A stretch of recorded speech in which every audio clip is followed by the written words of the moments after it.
Imagine a world where clothing isn't just style, but law, and every stitch carries the weight of tradition, religion, or sheer absurdity.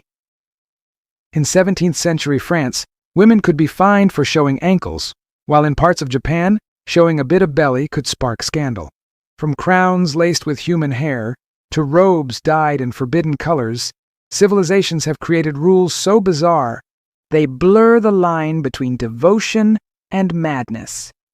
Today, we dive deep into 50 of the strangest, most shocking fashion rules and religious customs ever imposed on humanity. And you won't believe some of them. In 17th century France, women could be fined for showing their ankles, a trivial part of the body turned symbol of sin and scandal. Meanwhile, men wore wigs so towering they risked toppling in strong winds, and royal court etiquette dictated colors, fabrics, and even gestures with surgical precision. Every outfit became a public declaration of obedience, hierarchy, and morality. Fashion wasn't expression, it was law. Breaking it could cost reputation, honor, or even freedom, proving that in history, clothing could be far more dangerous than swords or whispers. In Japan's Edo period, sumptuary laws forbade commoners from wearing silk or elaborate kimonos. A merchant wearing a luxurious robe risked public shame, fines, or government punishment. Color and fabric were markers of class, tightly policing desire and ambition. Even patterns, subtle cranes or chrysanthemums, carried symbolic weight. Every stitch whispered loyalty or rebellion, making fashion a political weapon.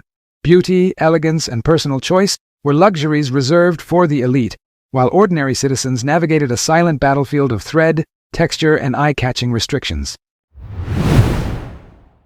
Among the Puritans in 17th century New England, extravagant clothing was considered sinful. Bright colors, lace, or adornments were banned because they signaled vanity and moral corruption. Men and women wore muted, austere garments, as if fabric itself could cleanse the soul. Even buttons and ribbons were scrutinized. The wrong ornament could invite judgment from neighbors or church elders. Fashion wasn't freedom, it was surveillance. Every layer reflected obedience, piety, and fear of divine wrath, illustrating how religion could transform ordinary clothing into a tool of oppression and psychological control. In Tibet, monks shave their heads completely, a practice that symbolizes humility, renunciation, and spiritual purity. Hair, considered a personal ornament in many cultures, becomes a distraction from enlightenment. Even ceremonial robes are highly codified. Colors, folds, and sashes carry centuries of symbolic meaning, marking rank and function. Deviations are not just frowned upon. They threaten the delicate balance of ritual and hierarchy. Here, fashion merges seamlessly with devotion, showing how clothing can transcend aesthetics to become a language of faith, discipline, and cosmic order. In Victorian England, women's corsets compressed ribs and internal organs, forcing the body into a silhouette that defied natural anatomy. Waistlines shrank dangerously small, sometimes under 18 inches, as beauty and morality intertwined. Gentlewomen endured fainting, bruised ribs, and restricted breathing to conform to societal ideals. Simultaneously, men donned top hats and tailcoats. That accentuated status, while gloves became symbols of purity and civility. Every outfit was a negotiation between suffering and prestige, showing how fashion could become a silent, brutal instrument of societal control and obsession with appearances. Among the Maasai of Kenya and Tanzania, elaborate beadwork communicates age, status, and marital eligibility. Colors are not chosen randomly. Red signifies bravery, blue represents energy, white embodies purity, and green conveys nourishment. Necklaces, bracelets, and earrings are carefully arranged, forming a living code readable by the entire community. Even the act of wearing beads signals allegiance and cultural memory. Here, adornment transcends vanity, becoming a sacred language of identity and ritual, blending aesthetics with spiritual and social hierarchy in ways almost invisible to outsiders yet unmistakably powerful within the tribe. In 18th century Ottoman Turkey, sumptuary laws dictated which fabrics, colors, and turbans subjects could wear. Commoners risked fines or exile for donning silk or saffron shades. The Sultan's decree controlled visual hierarchy, transforming clothing into a rigid marker of social order. Even the length of a sash or curvature of a turban carried legal and symbolic weight. Fashion became surveillance. One misstep in thread or pattern could unravel social status, exposing ambition, vanity, or rebellion. Attire was a weapon, a confession, and a mirror reflecting loyalty to a complex imperial hierarchy. In India, certain Hindu sects required widows to wear plain white saris, forbidding color or jewelry for life. Vibrancy became a crime. Even minor embellishments risk social shaming. White, often associated with purity and mourning, erased individuality and joy, turning clothing into a lifelong symbol of loss and penance. Festivals, celebrations, and marriage, all moments of visual delight, became arenas of restraint. Fashion, stripped of its aesthetic role, became ritualized suffering, revealing how religious customs could control emotion and identity through the simple, omnipresent act of dressing. In medieval Europe, sumptuary laws targeted the middle class, prohibiting silk, gold, and fur to prevent them from dressing like nobility. Laws were precise. A merchant could wear only a specified color palette, certain lengths of hem, and even limited embroidery. Enforcement included fines, public humiliation, and imprisonment. Clothing became a visible ledger of status, and a simple misstep could ignite scandal. Fashion was less about self-expression and more about codifying hierarchy. Every fabric, thread, and ornament carried centuries of legal, moral, and social power, an intricate, wearable contract of obedience. In ancient China, Ming Dynasty officials' robes were regulated by rank, with embroidered dragons, clouds, and waves signaling exact positions in the bureaucracy. Colors, sleeve length, and patterns were strictly enforced. A single misthreaded symbol could invite punishment. Even footwear and headgear followed hierarchical codes. Fashion became a visual map of authority, transforming garments into instruments of surveillance and control. Citizens recognized rank instantly, internalizing hierarchy through daily visual cues. Here, clothing transcended style, becoming language, law, and ritual, turning every wardrobe choice into a declaration of loyalty, power, and societal order. In Renaissance Italy, sumptuary laws dictated who could wear velvet, gold embroidery, or jeweled slippers. Merchants flaunting luxurious fabrics faced fines, while nobles used clothing to assert dominance and lineage. Even hats and gloves conveyed social messages, their width, height, and material monitored by magistrates. Fashion became a public ledger of obedience and aspiration, where every stitch broadcast wealth, ambition, and moral standing. A single forbidden trim could ignite scandal, illustrating how clothing could become a battlefield of class, law, and identity in a society obsessed with hierarchy and spectacle. In Saudi Arabia, women's abayas and face coverings are not just tradition. They enforce a strict religious code. Colors, length, and draping reflect modesty and obedience. Deviations invite social scrutiny or legal consequences. Men also follow strict dress norms, wearing white thobes and head coverings with exact folds. Every garment communicates faith, status, and cultural alignment. Clothing transcends personal style, acting as a social mirror and moral compass. The wardrobe becomes a ritual of compliance, where fabric enforces identity, obedience, and the invisible boundaries of a society governed by religious and cultural law. In 16th century Spain, the Inquisition scrutinized attire for signs of heresy or Jewish ancestry. Fabrics, colors, and embroidery were monitored. Even subtle deviations could trigger suspicion. Women's veils and men's cloaks became instruments of surveillance, concealing and revealing identity simultaneously. A decorative pattern could reveal lineage, religious belief, or defiance. Clothing wasn't just fashion. It was a language of loyalty, fear, and subversion. The right thread could save a life, the wrong stitch could condemn. Attire became a courtroom evidence, and moral test, binding every citizen to an invisible, omnipresent hierarchy. In Bali, temple ceremonies demand men wear sarongs, sashes, and headdresses of precise colors, folds, and proportions. Women wear kabayas, meticulously embroidered, with specific colors tied to ritual timing and caste. Deviating from these sacred prescriptions is seen as sacrilegious, disrupting cosmic balance. Each garment becomes a visual prayer, a symbol of devotion, and a reflection of societal structure. Fashion merges with spirituality, transforming clothing into ritual action. Here, the wardrobe isn't just aesthetic, it is a sacred contract with gods, ancestors, and community, demanding compliance through thread, fold, and color.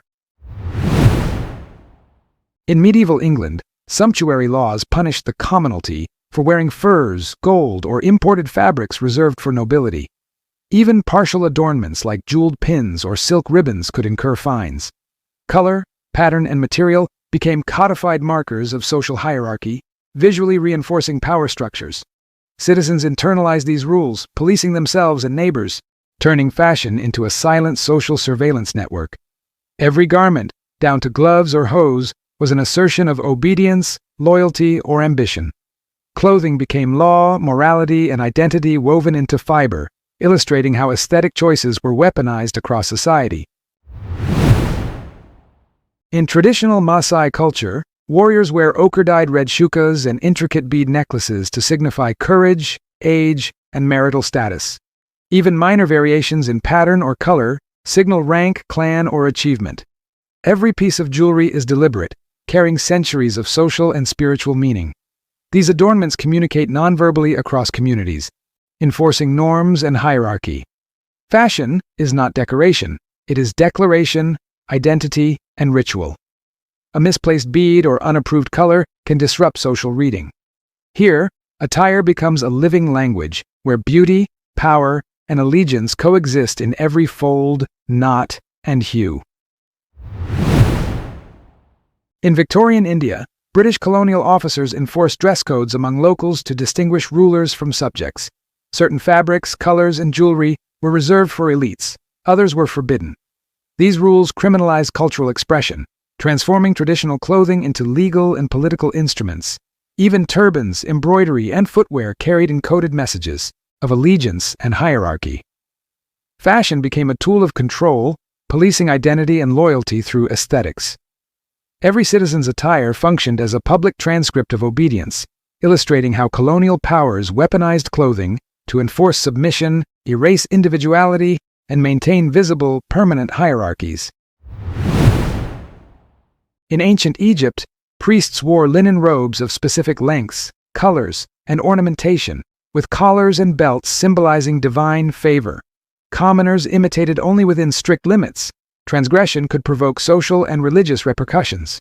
Even jewelry and headdresses carried symbolic meaning linked to gods and ritual function. Clothing was a channel between the mortal and divine, not merely personal choice. Fabric, color, and adornment encoded devotion, hierarchy, and cosmology. Fashion operated as a living ritual, where every fold, stitch, and accessory reinforced spiritual order, social stratification, and the eternal dance between humans and deities. In Korea's Joseon dynasty, Confucian ideals dictated that clothing reflect morality, rank, and propriety.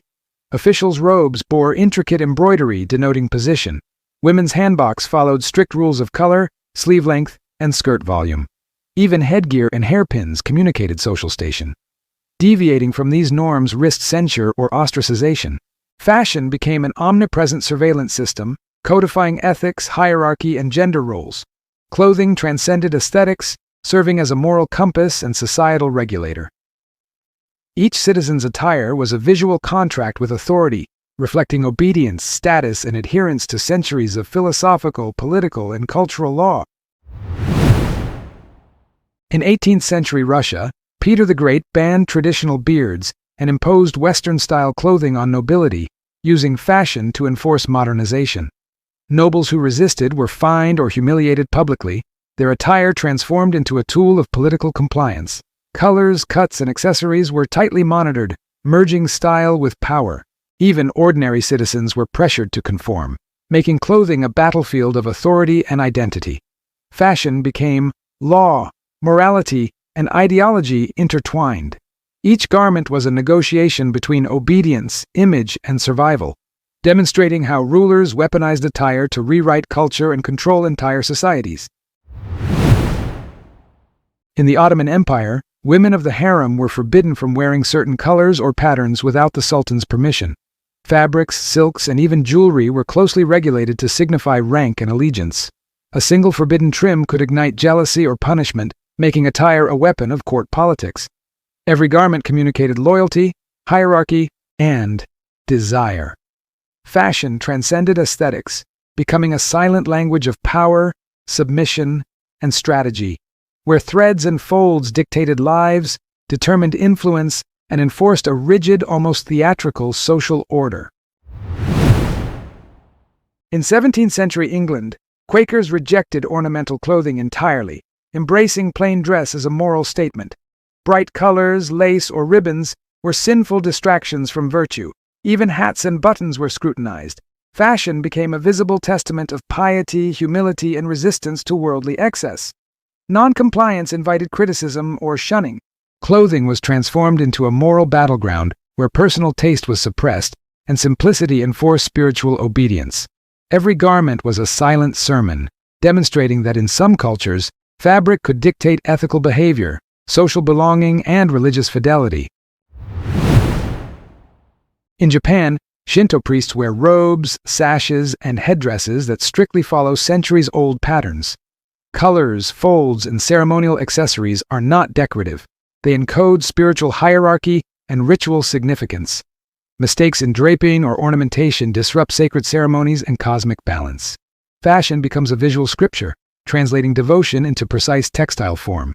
Here, clothing transcends personal choice, becoming ritual action, spiritual communication, and societal regulation.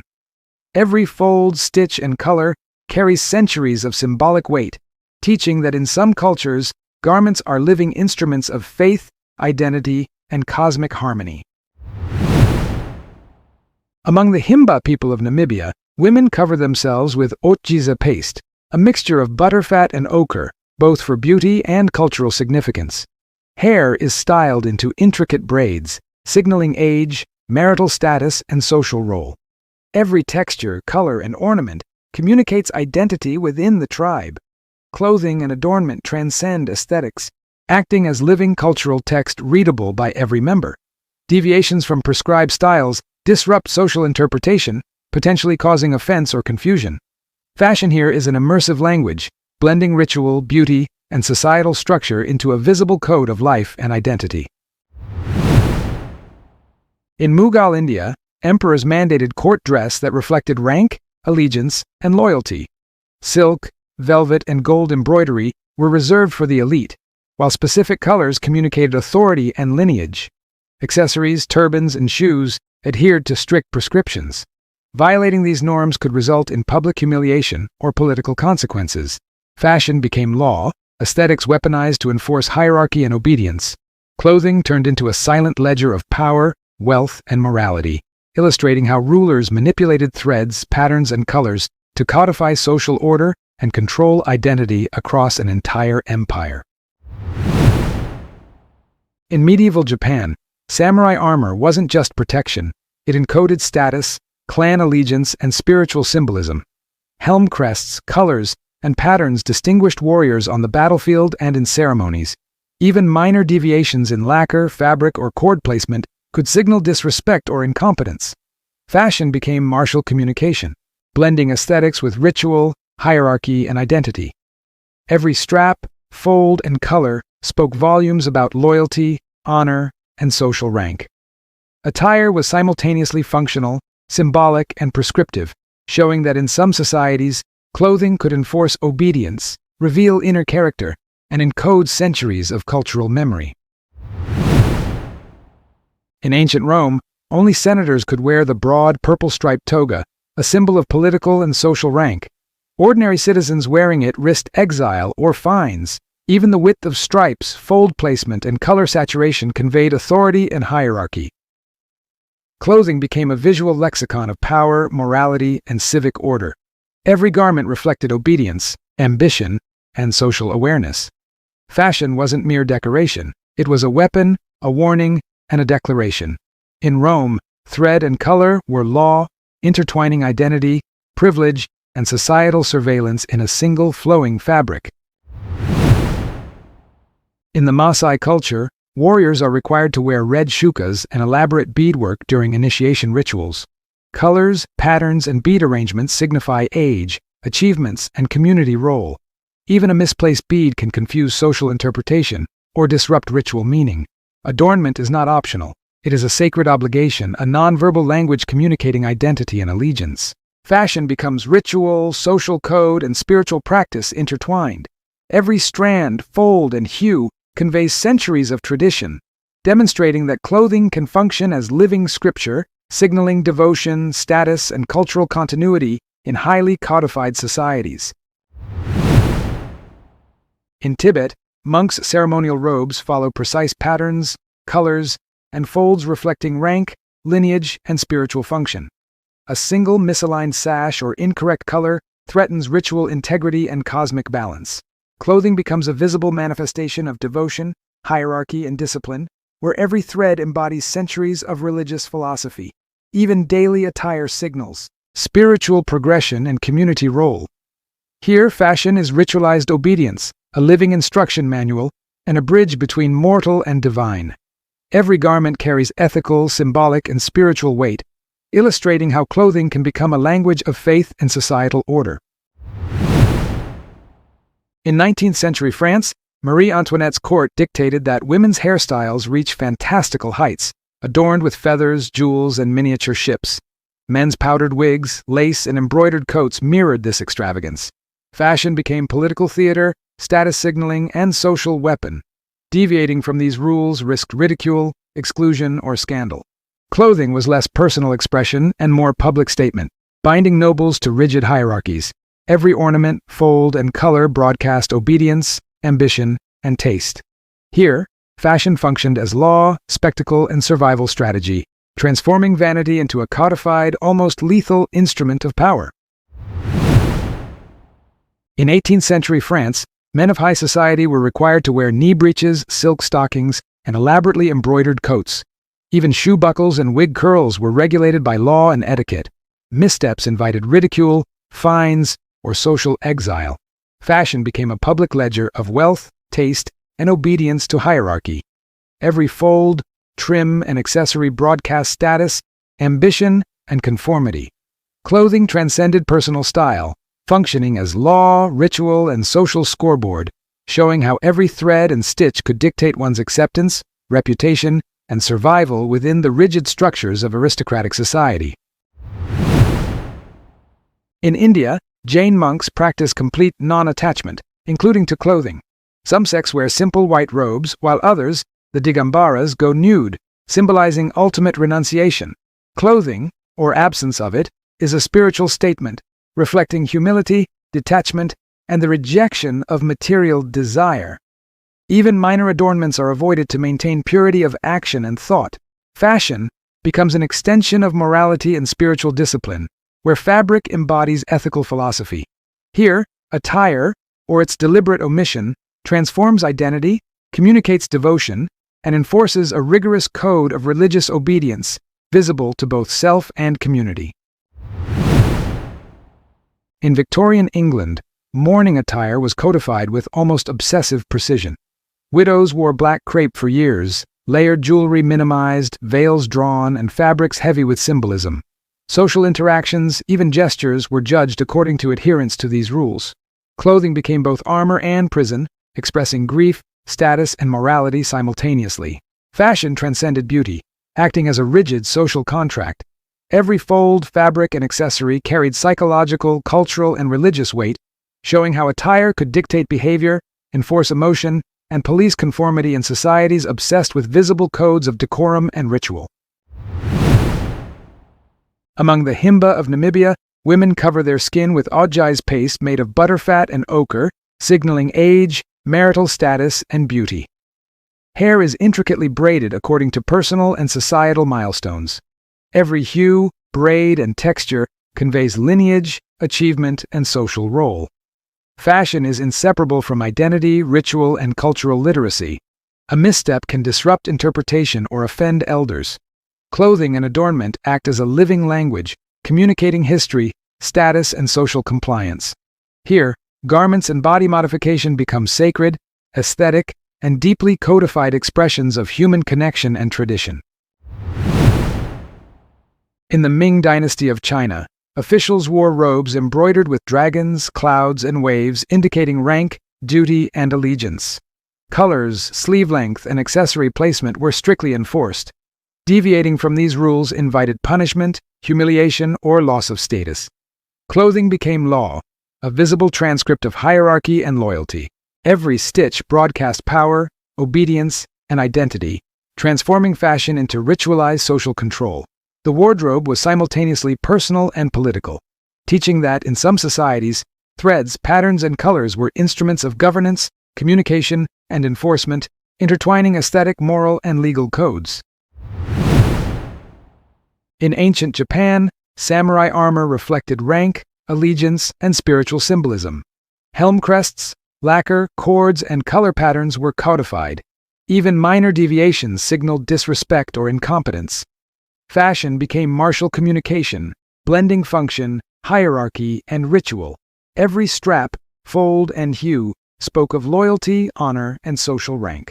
Attire was simultaneously practical, symbolic, and prescriptive, demonstrating how clothing could enforce obedience, reveal inner character, and encode centuries of cultural memory. Samurai fashion illustrates how thread, metal, and color can become instruments of power, identity, and tradition in a society built on discipline and honor. In ancient Rome, only senators could wear broad-striped purple togas, and miswearing could result in exile or fines. Stripe width, fold placement, and color intensity communicated political authority and social hierarchy. Clothing became law, morality, and public declaration simultaneously. Citizens internalized visual cues, policing themselves and others. Fashion wasn't mere decoration. It was civic duty, a declaration of obedience, and an instrument of surveillance. Every garment reflected ambition, privilege, and social awareness. Thread and color intertwined identity and legality, showing how societies weaponized clothing to enforce order and hierarchy through everyday visual performance. Among the Maasai, warriors wear red shukas and elaborate beadwork during rituals, encoding age, achievements, and community role. Every bead, pattern, and color conveys identity, social status, and spiritual alignment. Misplaced adornments can confuse social interpretation or disrupt sacred ceremonies. Fashion becomes ritual, social code, and spiritual practice intertwined. Here, every fold, strand, and hue carries centuries of symbolic weight, demonstrating how clothing functions as living scripture, signaling devotion, allegiance, and cultural continuity. Attire becomes an immersive language, embedding morality, hierarchy, and identity into the fabric of daily life and ritual. In Tibet, monks' ceremonial robes follow strict patterns, colors, and folds reflecting rank, lineage, and spiritual function. Misaligned sashes or wrong colors threaten ritual integrity and cosmic balance. Clothing manifests devotion, hierarchy, and discipline, where thread embodies centuries of philosophy. Even daily robes indicate spiritual progression and community role. Fashion is ritualized obedience, living instruction, and bridge between mortal and divine. Every garment carries ethical, symbolic, and spiritual weight, proving that attire can become language, ritual, and governance simultaneously. Fabric dictates morality, visibility, and identity in this intensely codified monastic culture. In 19th century France, Marie Antoinette's court demanded women's hairstyles soar impossibly high, decorated with feathers, jewels, and miniature ships. Men's wigs, lace, and coats mirrored extravagance. Fashion became political theater, status signaling, and weaponized social control. Deviations risked ridicule, exclusion, or scandal. Clothing dictated survival, obedience, and social rank. Every ornament, fold, and color broadcast ambition, taste, and conformity.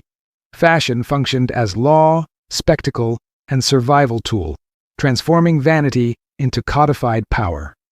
Here, thread and powder became instruments of hierarchy, spectacle, and public manipulation, controlling behavior through the aesthetics of excess. In the Ottoman Empire, men's turbans were strictly regulated. Size, color, and wrapping style indicated rank, profession, and religion. Commoners wearing forbidden styles risked fines or corporal punishment. Even slight deviations in fold or ornamentation broadcast defiance or ambition. Fashion became law, hierarchy, and social signaling intertwined. Every twist of fabric communicated allegiance, obedience, and identity, transforming attire into a visible moral ledger. Here, thread dictated survival, loyalty, and social navigation, proving that clothing could operate as both aesthetic expression and a rigid instrument of political and religious control. In 17th century France, women's hats became weapons of social signaling. The width, height, and decoration were codified by law and etiquette. Misjudging hat size could invite ridicule, social exclusion, or fines. Fashion became a ledger of obedience, hierarchy, and ambition, where feathers, ribbons, and lace conveyed class, morality, and taste. Every tilt, fold, and color broadcast conformity or rebellion. In this society, garments were not personal expression. They were legal, social, and moral instruments, capable of enforcing obedience, shaping reputation, and controlling behavior through aesthetic precision and public scrutiny. In Japan, geisha must wear kimono with precise color combinations, sleeve length, and obi knots to signify rank, age, and apprenticeship. Mistakes can lead to embarrassment or professional consequences. Patterns communicate seasons, emotions, and social cues, acting as silent language. Fashion transcends beauty. It becomes ritual, social code, and identity marker. Every stitch, fold, and hue conveys centuries of cultural hierarchy and aesthetic philosophy. Clothing is law, communication, and art simultaneously, demonstrating how thread can encode obedience, knowledge, and status within a complex codified society where appearance is inseparable from purpose. Among the Himba, men wear ochre-coated leather skirts and elaborate jewelry to signal warrior status and tribal affiliation. Every braid, ornament, and hue communicates age, achievement, and social role. Fashion becomes language, ritual, and spiritual marker. Missteps in adornment disrupt social understanding or offend elders. Clothing is not decoration. It is encoded social knowledge, transmitting hierarchy, identity, and spiritual alignment across generations. Attire operates as living scripture, embedding culture, morality, and aesthetics into the body itself. In this society, every layer of skin, braid, and fabric conveys obedience, belonging, and the sacred narrative of life. In the Ming Dynasty, eunuchs and court officials wore robes and accessories strictly reflecting hierarchy. Colors, embroidery patterns, and hat shapes were legally enforced. Even minor deviations could trigger censure, demotion, or exile. Fashion became law, morality, and a visual map of power. Every stitch broadcast loyalty, ambition, and identity, making clothing a tool of surveillance and compliance. Attire transcended beauty, acting as ritual, political communication, and social regulation. Fabric and ornament encoded obedience, hierarchy, and moral alignment, showing how thread could enforce discipline and maintain centuries of imperial order in a codified society. In medieval Europe, guild members wore aprons, hats, and colors marking profession, rank, and skill. Miswearing attire could cause fines or expulsion. Patterns, fabric type, and embroidery indicated apprenticeship stage, mastery, and loyalty. Fashion became a social and moral ledger, encoding identity, hierarchy, and community standards. Even subtle deviations risked miscommunication or punishment. Clothing was not merely functional, it was ritual, law, and social language. Every stitch, fold, and hue communicated obedience, competence, and allegiance, demonstrating how attire could regulate behavior and maintain cultural, professional, and moral order. In Saudi Arabia, men wear white thobes and specific head coverings reflecting social status, religion, and regional affiliation. Deviations in length, draping, or style attract social scrutiny or legal consequences. Fashion is not expression, but a moral and cultural instrument. Every fold and accessory signals obedience, faith, and identity, binding the wearer to centuries of tradition and religious law. Clothing becomes ritualized behavior, transforming daily dressing into a visible performance of loyalty, status, and morality. In this context, fabric dictates social navigation, spiritual alignment, and the perception of authority within a codified cultural system. In Victorian England, gentlemen's gloves indicated status, wealth, and moral standing.